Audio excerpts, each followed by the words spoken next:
எப்போதாவது அவர்களுக்கு தோன்றினால் இந்த கொடநாடு வழக்கு என்று சொல்வார்கள். ஆகவே இந்த அரசியல் பருவமழையிலே கொடநாடு வழக்கை என்ற புயலை நீங்கள் எத்தனை முறை கிளப்பினாலும் சட்டத்தின் துணை கொண்டு மக்களின் ஆதரவோடு இந்த கொடநாடு வழக்கு புயலை மடியிலே கனமில்லை, வழியிலே பயமில்லை என்று மக்களினுடைய ஆதரவோடும், ஏனென்றால் பலமுறை அவர் மீது சுமத்தப்பட்ட பொய் வழக்குகள் எல்லாம் நீதிமன்றத்திலே நின்று சட்டத்தின் துணை கொண்டு அவர் நிரபராதி என்று அவர் மீது அரசியல் காழ்ப்புணர்ச்சியோடு தொடுக்கப்பட்ட பொய் வழக்குகளிலிருந்து விடுதலை பெற்றிருக்கிறார், நிரபராதி என்று தீர்ப்பை பெற்றிருக்கிறார்.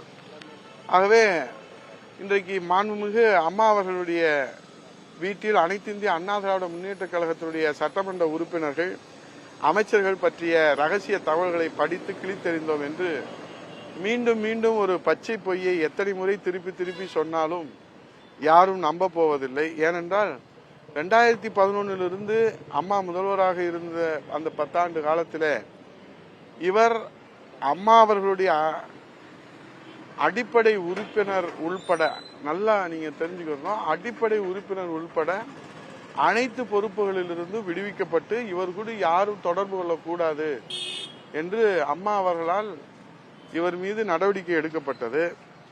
ஆகவே அம்மா அவர்களின் வீட்டு வாசற்படியே மிதிக்க முடியாத சூழ்நிலையில் தலைமறைவு வாழ்க்கை வாழ்ந்து வந்தார் என்பது எல்லோருக்கும் தெரியும். அப்படி இருந்தும் இவருக்கு முகவரி கொடுத்த கட்சியையும் கட்சி தொண்டர்களையும் தலைமையையும் சிறுமைப்படுத்துவதை எப்படி ஏற்றுக்கொள்ள முடியும்?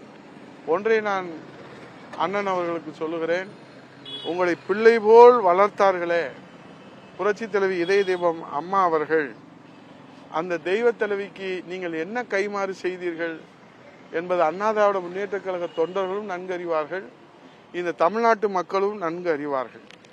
உங்களை பிள்ளை போல் வளர்த்து ஆளாக்கிய அம்மா அவர்களுடைய பதவிக்கே ஆசைப்பட்டு நீங்கள் அம்மா அவர்களுக்கு செய்த துரோகம் கடவுள் அம்மாவிடத்திலே காட்டி கொடுத்த காரணத்தினாலே அம்மா அவர்களுக்கு செய்திட்ட துரோகத்திற்காக நீங்கள் இந்த பிறவியில் மட்டுமல்ல, இனி எத்தனை பிறவிகள் எடுத்தாலும் அரசியலிலே நீங்கள் ஒரு நாளும் வெற்றி பெற முடியாது, பொது வாழ்க்கையிலே வெற்றி பெற முடியாது.